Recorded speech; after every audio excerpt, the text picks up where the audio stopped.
Hey everybody, I'm Danny Otto. Welcome into an all-new episode of That Recap Show. Now, before we get into the episode, just want to announce, major spoiler alert, we are going to be going over some of our favorite moments from Captain America Brave New World. So if you haven't watched that movie yet, you may want to pause this video, head out to your local theaters, check out that movie, and then come back and enjoy the breakdown.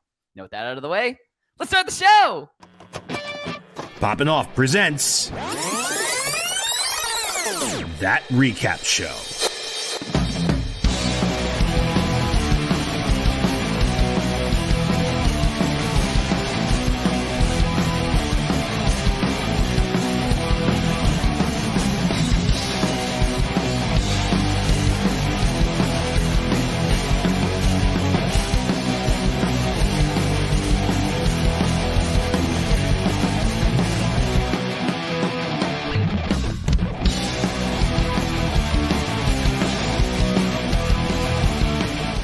All right, joining with me to break down some of our favorite moments from Captain America Brave New World, it's Jon Rico.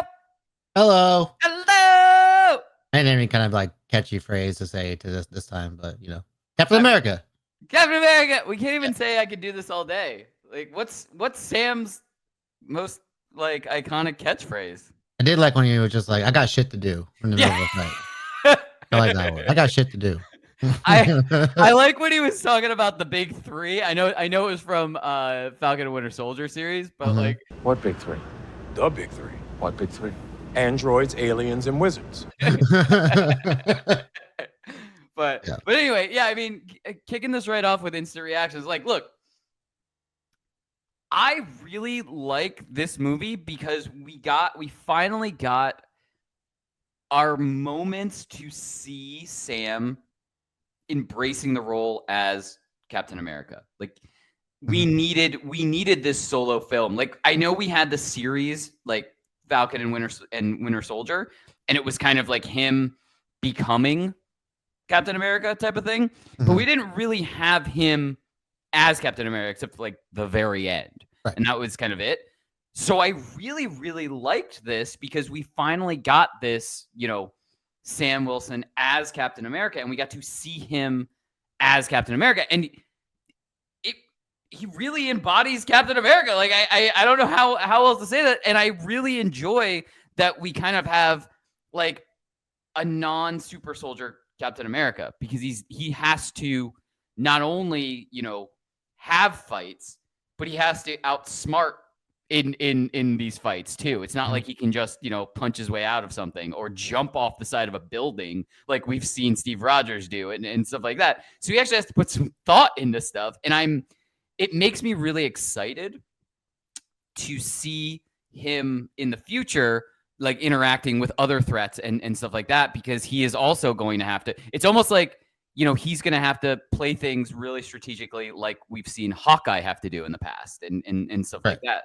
Like, and I mean, obviously he has some more advanced tech. He's got, you know, a Wakandan suit and stuff like that. So he's got, you know, some advantages, like more so than, you know, Hawkeye has ever had. But like, it's just really cool to have, you know, a main superhero, you know, having to actually put thought and energy into battles and stuff like that. I just thought it was really cool, and I really dig, you know, Sam as Captain America, and I really liked that we finally got this, you know, solo movie of, you know, him really being able to be Captain America. And, you know, not only that, leading, you know, his I don't even want to say protege, it sounds weird, but like, you know, having, you know, a new Falcon and kind of having to kind of show him the ropes throughout the movie too is kind of a cool thing, because we get to see some of his leadership already in displayed, and we kind of know the writing's on the wall of what's moving forward after this. So it's just cool to kind of see all of these different facets of Sam as Captain America in this. But Rico, what were some of your instant reactions? Yeah, I think it does a great job of just kind of like we already accept that Sam is Captain America at the point of the story. It's not like you know, Falcon and Winter Soldier is really all about him kind of embracing taking on the shield after Steve gives it to him. Right. And then in this movie, I'm just kind of glad that it wasn't just all about like, you know, the people trying to accept him as Captain America now too. Like it's pretty much he's in the role, like he's qualified for the role, and even like the President Ross even knows that, and He's got the same kind of access that Captain would have in any other situation. So I like to, and he's taking the charge on his own mission too. So I think, Mhm. yeah, it's really cool that they kind of lean into that part and just kind of making Sam the front man of this whole ordeal, and just having him take charge of this whole thing is really nice. And just like he says in, I think, in Winter Soldier, I think he goes, "I do what Steve does, only slower," and that's exactly what he does in this movie. And it's pretty great too. I think he just embodies the role really well, and yeah, it just proves why the character is a really good successor to Steve in the first place.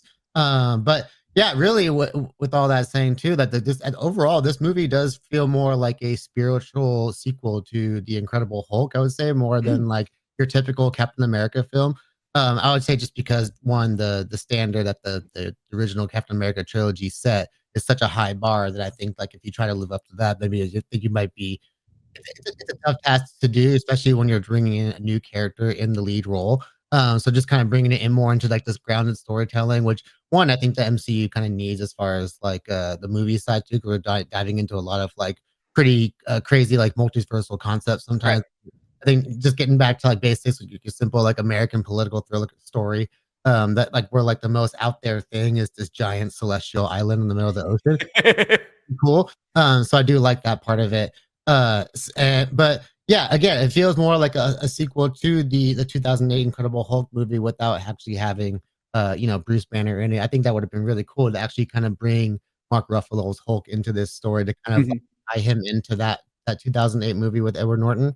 But it kind of just feels like more like a spin-off sequel where Ross is the central story figure of the story as opposed to Bruce. So I really liked that part of it overall too, because I think Ross gets a really solid story arc in this He movie. does. Uh, Yep. and you got to give Harrison Ford some great content to work with too, and I think he does a really great job filling in the role. And we even get a little brief shot of him with the Thunderbolt Ross mustache too at one point too, because I was like, oh man, I thought they were gonna lean into it, but we do get that quick shot of him, and I was like, Yep. okay, cool. The story reason for him actually like not having a mustache too, like, oh, you lose a mustache or lose the election. Yeah. Yeah. Pretty funny. But yeah, one like you knew this was going to be kind of a different Marvel movie right off the bat because one it doesn't even start with the Marvel fanfare; it just starts with like, that straight up like I black and white know. That was text. It's like, ooh, crazy. I kind of like the way like we're kind of starting things off here.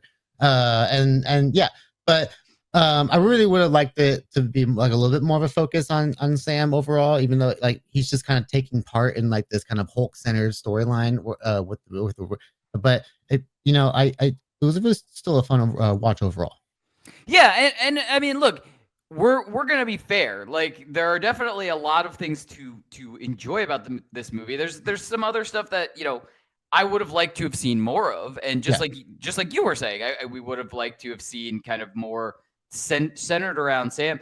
But I mean, it's like it's still it was just like you said. Overall, it's still a fun movie Yeah. and an enjoyable watch. I really like having, I like Sam's attitude because we've always had Steve Rogers as kind of the stoic superhero. Like he's always Mhm. been that, and it's even been teased. Like I was telling you before we started recording, I was recently like sick for a few days, and I was going back and watching some of the older, Marvel movies and stuff like that. And I was, I watched Age of Ultron, I watched Mhm. Captain America: The Winter Soldier, I watched like a bunch of those, but it was like, we've always had kind of, Captain America has always been kind of like that stoic, kind of more rigid, kind of more old school. And people have made fun of him, like in Age of Ultron, where he does the language thing. And that's the running gag that Tony keeps Yeah. like making fun of him for saying language and stuff like that. But that's why I love this in contrast. I love having Sam's kind of more, updated personality, more loud personality, Yeah, he's a modern person, right. so to speak. He's not someone stuck in the 40s with traditional values and stuff Right. like that. Yeah. And I think it's so much cooler and easier to connect with this Captain America Mhm. than the stoic. And that's not to say that I didn't like Steve Rogers Captain America at all. Oh, I'm yeah. just saying I have more fun with the personality of Sam Wilson as Captain America because Absolutely. it's more, yeah, like you said, updated, more modern, more like kind of everyman Captain America type of thing, and I really enjoyed that, and I like the running gags that he's had where like he's always like, well, maybe I should have taken the serum, like it's just like kind of just his attitude and his personality shows through, and it shines through in those little tiny moments, and that's what I enjoy about like being able to build on Sam's character throughout this movie. You want to get to some big takeaways? Yeah, let's do it. Awesome. All right. Why do you kick off big takeaways? Okay, so I think this movie actually did a really good job of giving us some of like the best, I say, post Endgame action that we've probably gotten into the MCU so far. Yeah. Particularly because one, we're dealing again with a more human Captain America, you know, not someone with a super soldier serum, but the way they kind of make up for it by giving him a vibranium, kind of like teched out suit, of course, and then of course his own abilities as a you know, with the wings and stuff, and being a flight a kind of a person as well.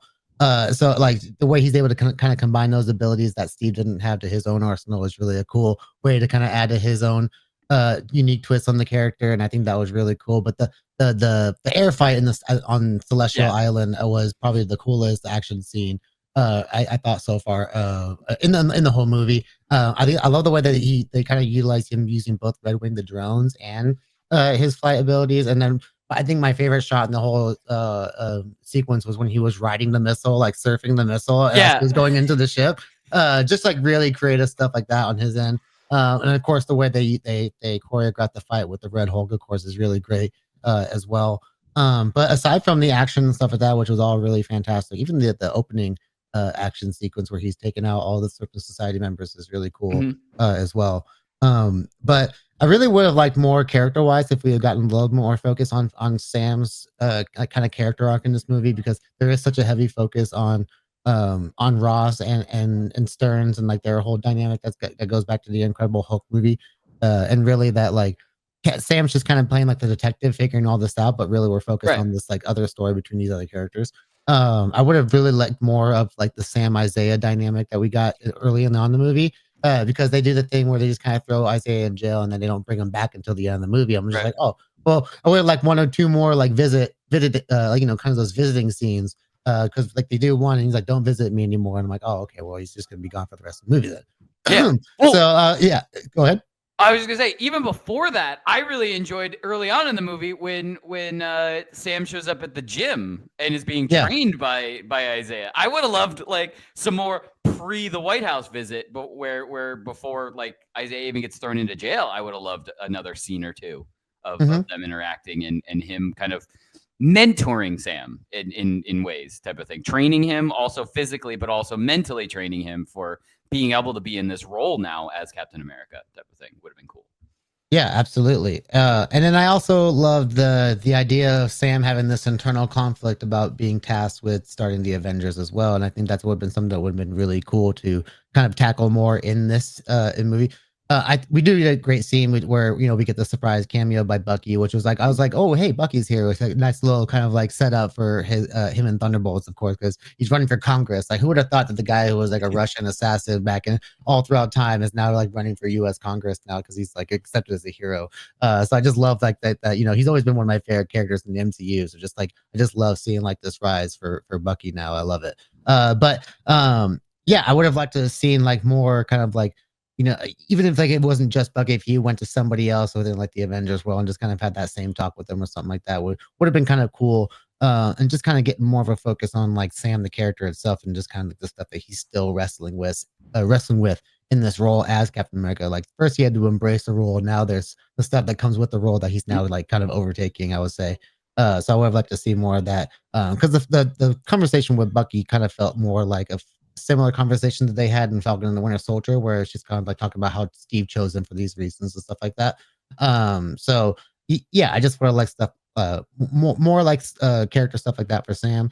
And I really would have wished that we would have gotten more with characters like Sidewinder, because Giancarlo Esposito was really, I feel like, underutilized, even though he was kind of, this is the part where like the movie feels like the product of reshoots, of course, because like we brought in like really great actors to kind of fill in spots, I think. So hopefully they're gonna give him more to do later on in the MCU, because I think they can really do so with him as an actor. That could be really fun. And then just more with the leader too. I think he was like, for as much as we got with him, that was really intriguing. I would have liked more scenes with just him on camera. Yeah, look. There's so many things that I wanted to. I apologize for interrupting while you were talking because that was just the one that I wanted to say right then. No, you're fine. But I'm gonna literally respond to everything you just mentioned because there were so many things I wanted to talk about with all of those points. The very first thing, I love the air battle around the Celestial. Mm-hmm. You know what it kind of reminded me of? The Cuban Missile Crisis scene in X-Men First Class. Yeah, Kind of had, superheroes mixed in with, the actual militaries of and different... two countries on like the brink of a big conflict, and they're trying to just and we have one character Yeah. like setting it off, like trying to spark the whole thing. Yeah, I like that whole plot aspect too of the whole like the stuff between America and Japan, just involving the island too. I thought that was really well done. Right. So I loved that. I totally agree with you. It was like I said, immediately when I started thinking about that scene, it reminded me of the First Class scene also, and just how like the urgency around it. I loved having that kind of urgency of like, we've got to take down this, the first we've got to take down the jets, but also now we have to take down the missiles before they strike. Like that kind of urgency was really cool to have in the midst of this battle breaking out and stuff like that. Loved that. Totally agreed with you with the Sam and Isaiah. I would have there was a lot of things in this movie like we were talking about. The runtime of this felt very quick.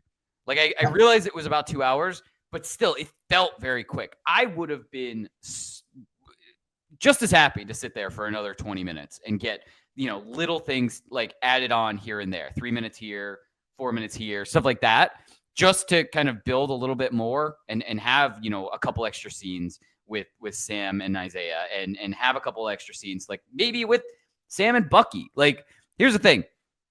I 100% agree with you, like where this was supposed to be, a Sam Captain America focused movie and stuff like that. So it would have been muddy if we had too many, cameos and appearances from other people and stuff like that. But the dynamic of Sam and Bucky that we got in the series was awesome. Like I loved having that, and I will always love having their dynamic. So if we had gotten a couple extra scenes just to kind of relive the magic of that dynamic type of thing, like I would have been super happy. And I'm hoping for the future that we will, like post Thunderbolts and stuff like that. I'm hoping we get these two together again in another project, like maybe with obviously an ensemble cast, because there's probably going to be multiple team ups and stuff like that. But I really love their back and forth and stuff like that. So even if we had gotten one scene that kind of led to them kind of chirping back and forth at each other a little bit, would have just scratched that itch, I guess, from liking that dynamic so much. Yeah. I like the banter between Sam and Joaquin too. I think I would have liked a little bit more between them, maybe early on in the movie, of them just kind of doing Cap and Falcon things, and then we get into like more of the main mission too, right? Like we got that first mission where they're kind of like doing their thing together, but and then of course he's kind of like the guy in the chair before he gets into the Falcon suit. I would like more where he was like, because that Falcon suit actually looks really cool on Joaquin. I would have liked a little bit more like getting to see him too, because then they take him out in the middle of the movie, and it was like, okay, and then it's kind of the same thing they did, with Nick Fury and Winter Soldier. Like he's just in the hospital bed. Yeah, they're like, okay. Yeah. So, well, I want more of him for sure, because I think he did a great job filling in that Falcon role too. Yeah, and another thing that and I get it. Like before I even say it, I 100% get there is a marketing aspect of things, and the biggest thing that people try to do about big movies is get people to go. Type of thing. I think this movie would have benefited so much more if we had never got the reveal of Red Hulk before the movie came out. I think they should have only teased like maybe like his foot or something. I think they showed too many good shots of him. But I think, like, look, there could have been speculation. There could have been people going, I know for a fact he's going to be in it type of thing. But I wish they had never shown anything of him becoming Red Hulk, even the foot, even a hand, even like, him like raging out or anything. I would have liked that, because throughout the movie, it feels like this is a build towards something crazy, but we already know the reveal.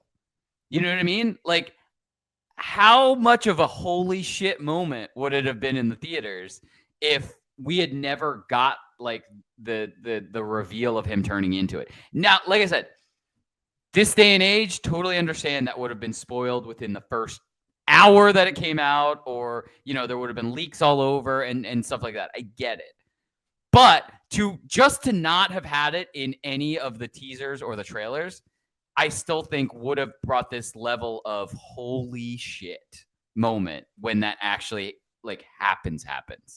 Because it's just this running thing of like, what are these pills doing to him? And like he's kind of raging out a little bit, but nothing's really happening. And then it's just this thing that like I would have liked to have that build, because it just felt like it was building to something we already knew.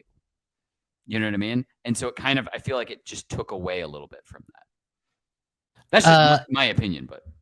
Yeah, I think like the reveal that Stearns had something to do with the pills, and then like the amount of time between that and him turning into Hulk was pretty long. I feel like, because we knew it was going to happen, because they had already kind of started to tease it. I feel like in the marketing, if you wanted to like not reveal it at all, you could have like teased it with the shot. I think is maybe on like they're on the boat or whatever. And he starts like he's gonna Hulk out, but then he kind of calms down a little bit when they're in the midst of the whole attack and then try to get him out of there, something like that. Right. I think that would have been a good thing to show there. But yeah, I feel like they kind of saved the reveal part for the leader, because he was not revealed in any of the marketing really at all. They just kind of showed like back of head silhouette shots of him. And then when we finally get like the actual reveal of his face in the movie, I kind of wish they would have done more with like the head. But I do like that they kind of add the little detail of like the little mark where like the blood went into his head in 2008's Hulk. Was kind of like a little bit more messed up than like the other parts of his head, because it was just all kind of like normal looking. Well, green, but normal looking. Yeah. I mean, yeah, there were multiple times where Ross started that process. It was one time it was zoomed in on his calf, and his calf was starting to grow.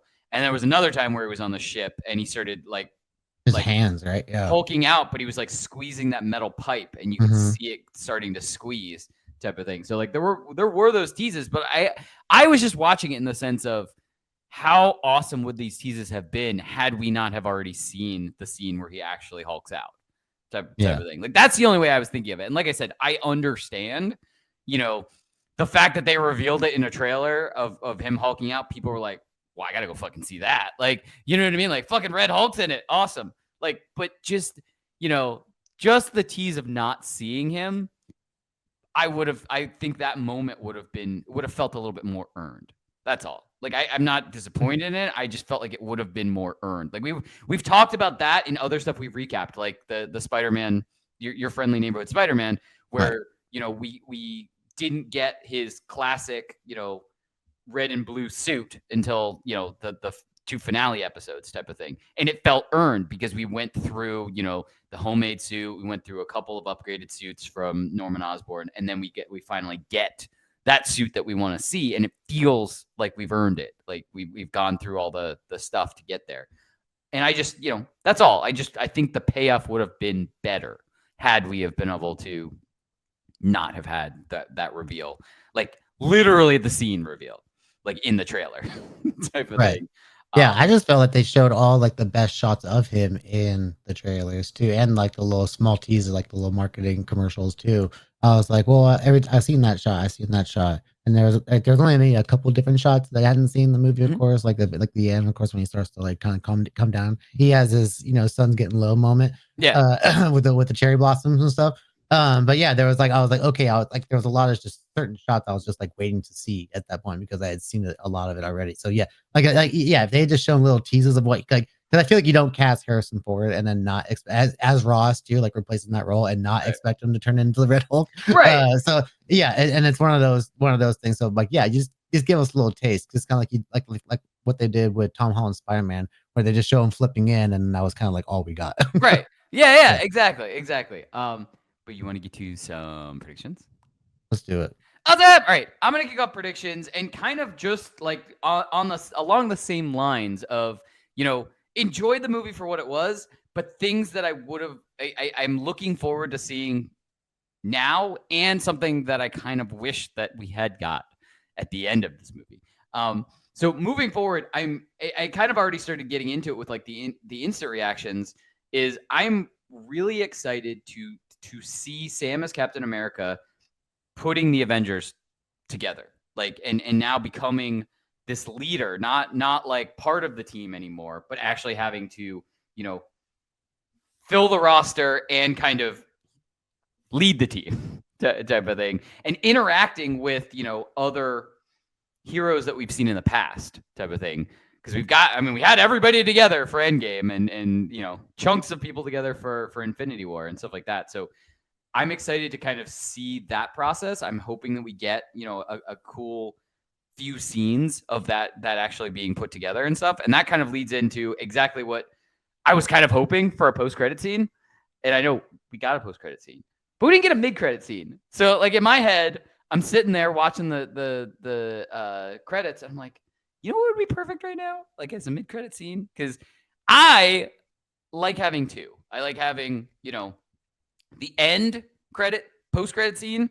I like that to be like the holy shit, I can't wait for, what that's connecting type of thing. But I also like the funny ones. I like the funny one to be the mid credit, so that like, you're not disappointed at the end of the movie, but like it's something funny like as you're sitting there waiting for post credit type of thing. And what I thought of, because it was already kind of, hinted at throughout the movie that, or asked about, I guess, if Sam was going to contact Scott Lang, Ant-Man type of thing. Like, Joaquin makes a joke towards him with it. Yeah. So I thought of this as a mid-credit scene. I thought it would be funny getting the first glimpse of Sam starting to put the new Avengers back together, like the Avengers back together or his new team together and stuff. And it's Sam meeting up with Scott and saying something along the lines of, we need to get the band back together. And Scott like says, he agrees, but like jokingly, and he just goes, okay, but this time, no time travel. Like, I was just like, that's such a funny, like quick, snippy interaction, but like throwing back to Endgame when, he was kind of the test subject for the time travel machine, and he turned into an old man, into a baby. And he's like, obviously he doesn't want to do something like that again. And so like his only like stipulation for getting back together with the Avengers is, I don't want to do time travel because of that type of thing. I just think, I think that would have been a good mid-credit scene. And it would also, start hinting at what we can expect in the future. Sam putting the Avengers back together, which is, a storyline that was, talked about in this movie and has to happen before we get to, the Doom one and Secret Wars type of thing. Like the Avengers have to get back together, and, it's going to be Sam doing it. So like, I was just thinking that could have been, a funny way of showing that he's starting on that, like putting the team together type of thing. But what are some of your predictions, I guess, moving forward post Brave New World?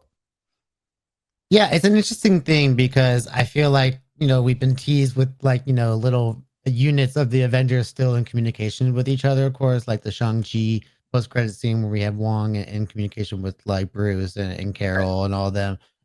So like my impression of like when Ross kind of gave him that assignment was like that he wanted like a government kind of kind of unionized version of the Avengers, which is like, hey, something that they would report to you.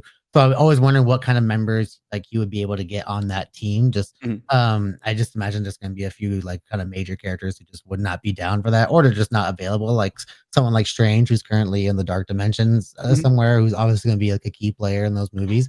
So it's like, what is like the Avengers at this point? I think this is where we start leaning into like different versions of the Avengers, like the West Coast Avengers, the new Avengers, like all these different kind of different things, the young Avengers, right? Yep. So yeah, I'm curious now where they go with that particular version of the storyline now too, especially now, because it kind of goes into what kind of my whole prediction here. We have like a whole power vacuum kind of set up here because now Ross is in the raft after the whole hulking out incident. Which there's another whole thing with the raft too that I saw a theory on that I think could be very interesting as well. I think we saw the same thing. Yeah. So with him resigning as U.S. president, there's an empty role there to be filled too, right? Like we don't know who his vice president was or whatever, but I think something that would be a really cool thing to bring into the mix now because we got Wilson Fisk over there running for mayor out in New York City, so obviously that role's kind of clear and taken by one famous MCU villain. But another famous major United States role that's been filled by a famous Marvel villain is the role of the U.S. president, and it was by Norman Osborn. So I think that would be kind of a cool way to bring in like the is the 616, I guess is the version of this MCU that we mainly follow, right? That's what they're saying. Yeah. Yeah, that's what they say. That's what they call it. So we haven't seen like our 616 version of Norman Osborn in the MCU yet. We've gotten the Toby version one in No Way Home, of course. So I think it's a cool way to probably introduce Coleman Domingo's version from your friendly neighborhood Spider-Man that we get in that kind of what if adjacent world. Like he's supposed to be like the guy that's supposed to be in that world as opposed to Willem Dafoe. So I think that'd be kind of a cool way to bring that a great actor like him into the fold. And kind of running into that role of U.S. president. I just think it'd be a kind of a cheeky way to kind of have him like be pulling strings. Even set up in your friendly neighborhood Spider-Man is him having connections within the U.S. government. Yeah. So it's like it's not really out of the realm of possibility that we hear about him just like being a running candidate now. It just would be a fun way to kind of introduce him. And then having like Tom Holland Spider-Man having to go one-on-one with like the president would be kind of crazy. But speaking of like other versions of the Avengers, that's also leads room for something like the Dark Avengers, which I would wonder if something like the Thunderbolts with the asterisk is maybe setting something like that up. So yeah, I think the idea of the Avengers title itself is something that's going to be very interesting to explore in the future of the MCU.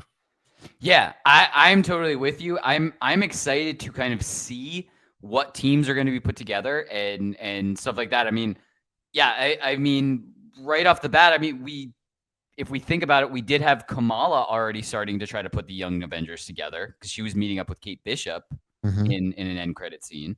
I mean, yeah, I was more thinking like in the terms of maybe the regular title of Avengers being kind of the adult Avengers that we still have around. So meaning like, Sam, Scott, Tom Holland Spider-Man, Charlie Cox Daredevil, like you know what I mean? Like we can bring all of those people together, but then we can also, like you said, I hadn't even thought of that. We've got the Young Avengers, or at least we have the beginning stages of the Young Avengers. We still have the Vision out there somewhere. Right. That's Coast stuff right there. Right. So it's going to be really interesting to see what kind of teams start to form and stuff like that. And yeah, we don't know what's happening with the Thunderbolts, and we also don't know, like, are we supposed to believe canon that these movies are happening in the same in like the same time span that they're released? So the events of Captain America: Brave New World happening before the events of Thunderbolts, or are they happening? I think it's supposed to be setting that up because we obviously, like, the whole thing is that Bucky's talking about running. He's running for Congress at this point, and then we get shots of him basically in like a congressional setting in the Thunderbolts. So I think it's supposed to like give you the idea that it's lining up in some form. Yeah. So we can look at it as whoever the vice president was, whoever ends up for even if it's just the momentary time after Ross is now back at the raft and stuff like that and is no longer president, whoever that vice president who now has to step up to be the temporary president must have ties to Val. And I was just about to bring up that it'd be cool if Valentina had some ties to possibly Norman, like I just said too. Yeah, exactly. And that'd be actually a perfect way to start connecting that whole thing.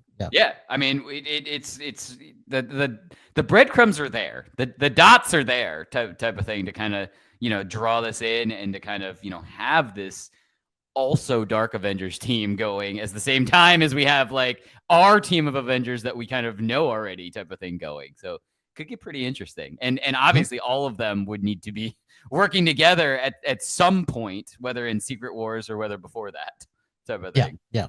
For this major threat that's going to end up happening. But I'm very curious to see what's going to be like the kicking off event that like leads to everything going on in Doomsday and stuff like that. Like Like in Infinity War stuff, it really was like Hulk coming down Right. from that whole fight, and then everything just like immediately goes, it like starts to shit right away. So it's like I wonder what's going to be that first moment for me for us. What do we still have? We have Fantastic Four, so I'm guessing that's going to have some sort of ties to what's going to happen.